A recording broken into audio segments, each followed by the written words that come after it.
নাজুর নতুন মাইয়া আর জামাই নাকি গ্যারামে আইছে, ওটা নাকি বাটপার। জামান ভাই খালি বাটপার না, টাকার লাইগা এ মানুষ খুন করতে পারে। কুমিরের সাথে বিবাদ করার চাইতে আপোষ করে থাকতে পারলেই ভালো। আমাদের মতো নিরীহ মানুষদের জান বাঁচে।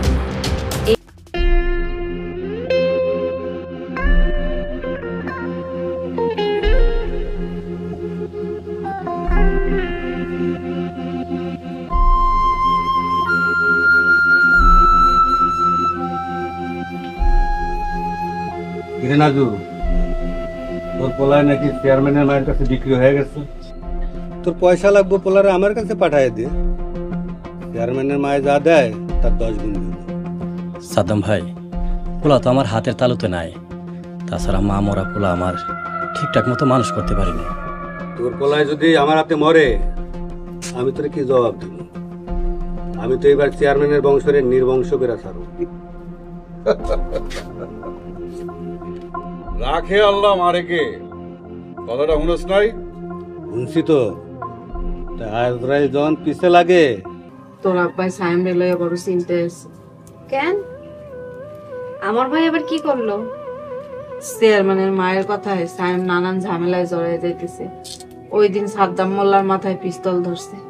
চিন্তা করা যায়, সাদ্দাম মোল্লা তো একটা আস্থা কষাই। ভাই তো আমার ওই চেয়ারম্যানের বুড়া মায়ের কথায় নাচেন। ভাই আমার ভালোবাসে চেয়ারম্যানের জোয়ান মাইয়া পুতুল, আর পুতুলটা আমারও অনেক ভালো লাগে। ভালো লাগলে কি হইব রে মা, পুতুল তো আমাকে লাগে আসমানের চান। তাতে কি, আমার ভাইও তো লাখে একটা। না রে মা, ওই বাড়িতে 3 পুরুষ যারা কেউ বংশের আগুনে টিকতে পারে না। আমি বুঝি না কি কম কম, ওই বাড়ির কথা তো জানি, তাও তো ভাইটার লেগা মায়া লাগে কম। ভাইটার মুখ কালা করে কথা কইতে কি পারমু? মায়ার লেগে পোলারাই তো মরণের দিকে ঠেলে দিতে পারি না। তুই একটু বুঝা, তোর বাপে কইছিল ওরে ঢাকা নালে বিদেশ চলে যাইতে। ভালোবাসলে মানুষ কি আর কারো বুঝ মানে? ঠিক আছে, আমি কথা কমনে চাই না লাগে।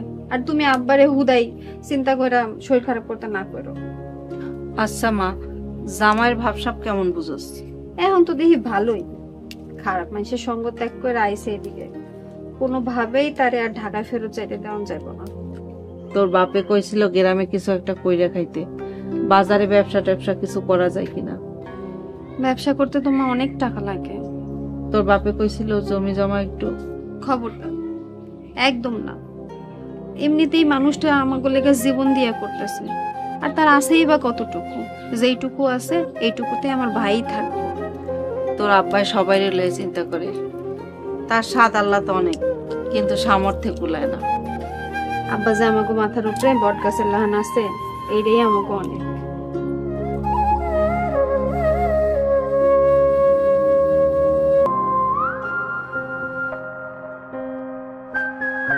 শুনছিলাম না সাদ্দাম মোল্লার কত বড় কলিজা, ও প্রকাশ্যে আমাকে জমি দখল করার হুমকি দিতেছে।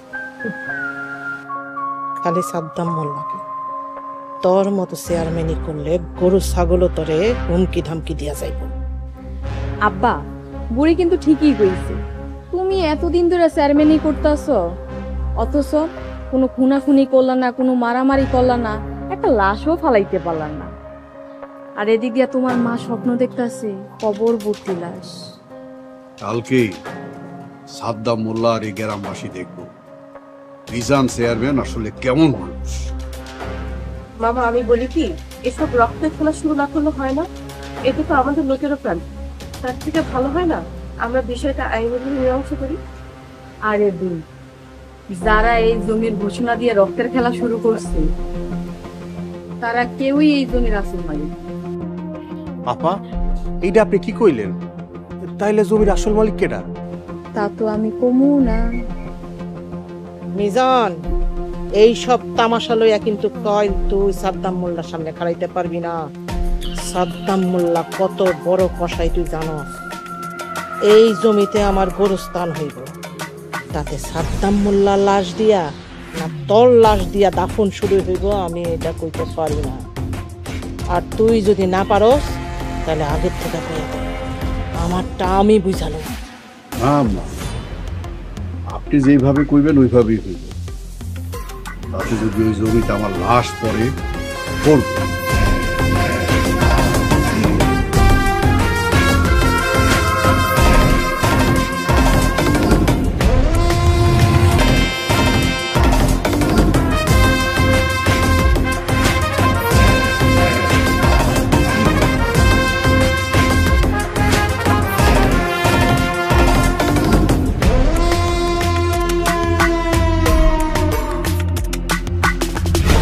তো প্রিয়তমা, তোমার এই প্রেমী তোমার লেগে কি করতে পারে?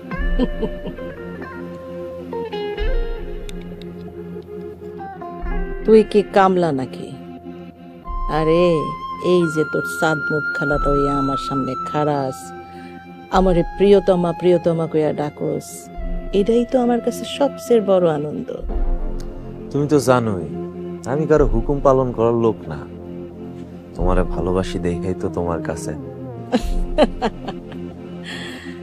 তা তো আমি বুঝি রে নাতি, তোর পীড়িত কাল লেগা বেশি, এটা তো আমি বুঝি। এটা না বুঝলে কি আমি 3 পুরুষের মহারানী? এত বুঝা কি করবা? তোমার ভাগের প্রেম ভালোবাসা তোমার পাইলেই তো হয়, তাই না? আচ্ছা হন, খেলাটা কইলাম এবার অনেক শক্ত। সাদ্দাম মোল্লা ঘোষণা দিয়ে মাঠে নামতাছে। কোনো প্যারা নাই, তোমার গোরস্থানি পাক্কা। তোর উপরে আমার বিশ্বাস আছে, ভরসা আছে। আর ভালোবাসা? ভালোবাসা নাই?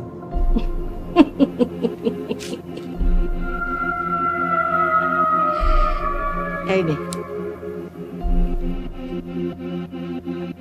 নে ধর, তোর লেগা আমার পিড়িতে হলো গাঙ্গের ঢেউর লাহান।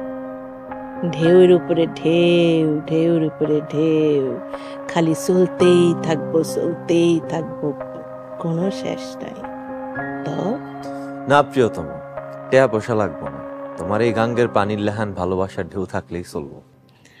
আরে নে, এটা তো আমার ভালোবাসা। ধর।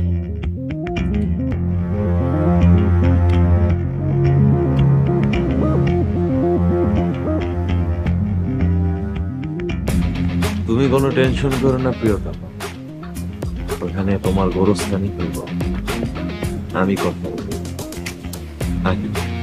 যা বাড়ি গিয়া আরাম কর।